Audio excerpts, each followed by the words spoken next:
Nanghihinayang ako sa ginastos na pera galing sa akin sa pagpatayo ng bahay at sa mga nabili kong gamit sa bahay dahil natatakot ako mawala ng karapatan lalo pangat hindi naman kami kasal.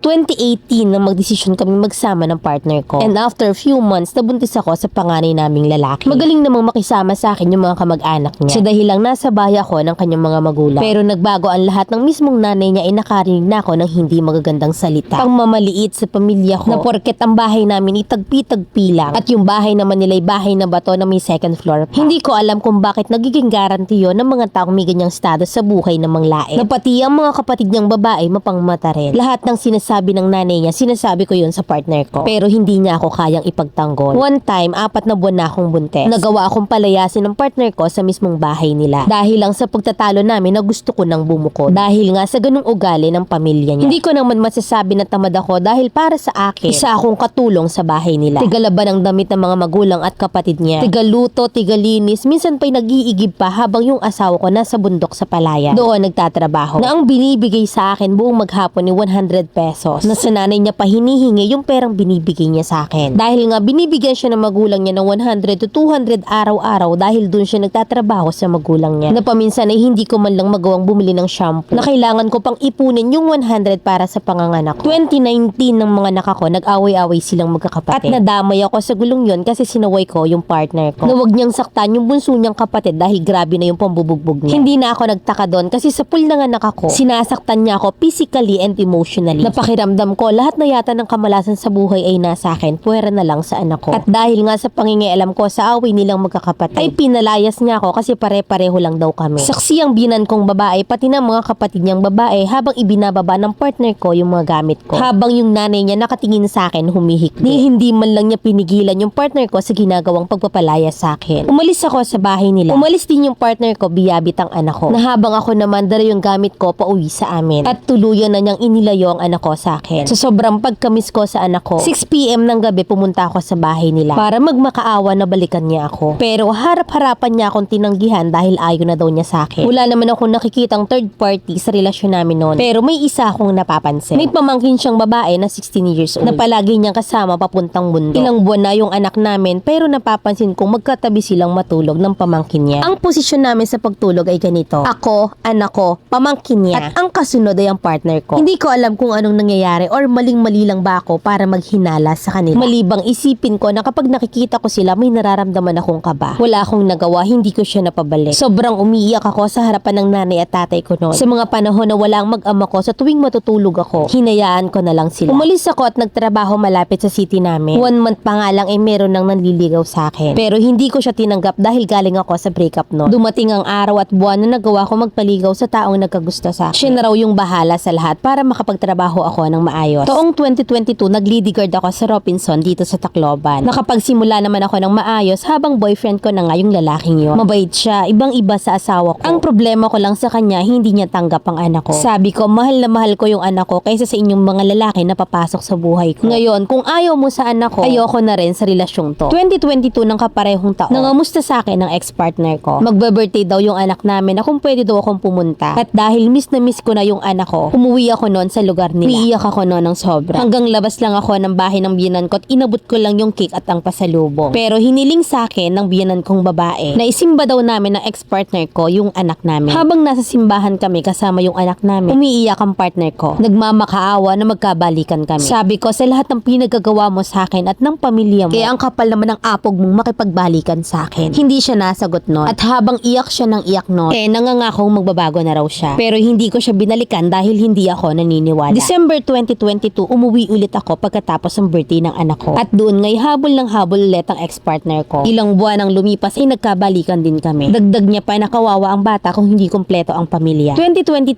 totally nagkabalikan na nga kami. Palagi ako nagpapadala sa partner ko, kinsenas katapusan. Yung nanay niya nangutang ng 10K pang pasimula para sa pagpapatayo ng sarili naming bahay. At napag-usapan rin namin na ako yung magbabayad buwan-buwan. Hanggang sa nalunod ako sa responsibilidad sa asawa ko kasi ako lang yung may trabaho. Na pati yung magulang ko na pumulot sa akin sa pagkakadapa na hindi ko man lang mabigyan galing sa perang pinagtrabahuhan ko. 6 months ay natapos din yung bahay namin. Magkabaliktad ang posisyon namin dahil ako nagtatrabaho at siya naman ang nasa bahay. Naibibigay kong lahat ang pangangailangan nila at nakabili na rin ako ng sariling gamit sa bahay. Nagpakabit din ako ng signal para makapanood ng Cocomelon ng anak ko. May sarili na rin kaming kontador na kuryente para hindi naman kami nakadepende sa biyanan ko. Lahat yun ay galing sa pinagpawisan ko sa loob ng 9 years. 2024 nawalan ako ng trabaho. Natinanggap ko na rin dahil 2 years old hanggang 4 years old naman ay ang papa niya na yung nag-aalaga sa kanya. Medyo nagsiselos na rin ako dahil yung papa lang niya yung kakilala ng anak ko. Samantalang ang mama naman niya yung kumakayo. Nag-aaral na rin ng daycare yung anak ko ngayong taon. Sabi ko sa partner ko, ako na muna yung mag-aalaga sa inyong dalawa. Na siya na muna yung bahala sa pang-araw-araw na gastusin. Wala siyang kibuno at ang sabi niya bahala daw ako. Pero ang mas gusto daw sana niya ay wag akong tumigil sa pagtatrabaho. Sabi ko, gusto ko namang makapagpahinga. Pero nung sinabi niyang bahala ako, hindi na ako umimik pa. Nakahanap naman siya ng ekstrang trabaho. Sa isang linggo ay 1K lang yung sinasahod niya sa construction. Sabi niya sa akin na yung ibang sahod daw niya ay nasa nanay niya. Masakit lang sa part ko na mas nauna niya pang abutan ang nanay niya kaysa sa akin na partner niya. Hindi man lang niya inisip na pwede naman niyang ibigay muna sa akin ang lahat. At sabihin niyang ako na yung bahala kung may sobra kung magbibigay ako sa nanay niya. Na yung 1K niyang ibinibigay ay tig 500 pa kami. At yung 500 daw ay tipirin ko. Okay lang sana kung hindi magastos yung anak namin. Kulang na pang snack pa lang at pambaon ng anak niya sa araw-araw. Ni hindi man lang ako makabili ng shampoo at sabon para lang matipid. Na minsan pa'y inihahagis niya pa sa akin yung perang iniaabot. Sa kabila ng lahat ng ipinadadama niya sa akin mula noon hanggang ngayon ay natitiis ko pa rin para sa anak namin. Pero ang hindi ko na talaga natiis ay ang sinabi niya sa akin na wala daw akong karapatan sa bahay namin. Kasi wala daw akong gasto sa pagpapatayo ng bahay namin. Samantalang yung 10K na ipinanghiram para panimula ng pagpapatayo ng bahay namin, ako yung nagbayad buwan-buwan. Nasira pa yung dingding namin dahil sa tinadyakan niya. Nanghihinayang ako sa ginastos na pera na galing sa akin sa pagpapatayo ng bahay at sa mga pinangbili ko ng gamit. Natatakot ako mawala ng karapatan sa bahay lalo't hindi kami kasal. Sign na ba to na bumitaw? Or magtiis na lang ako para sa binuo naming pamilya? Ngayon nga'y bumalik na ako sa trabaho na walang tulong galing sa partner ko. Sana'y mabasa nyo ang hinaing ko. Letter sender, Angel Goya ng Tacloban City.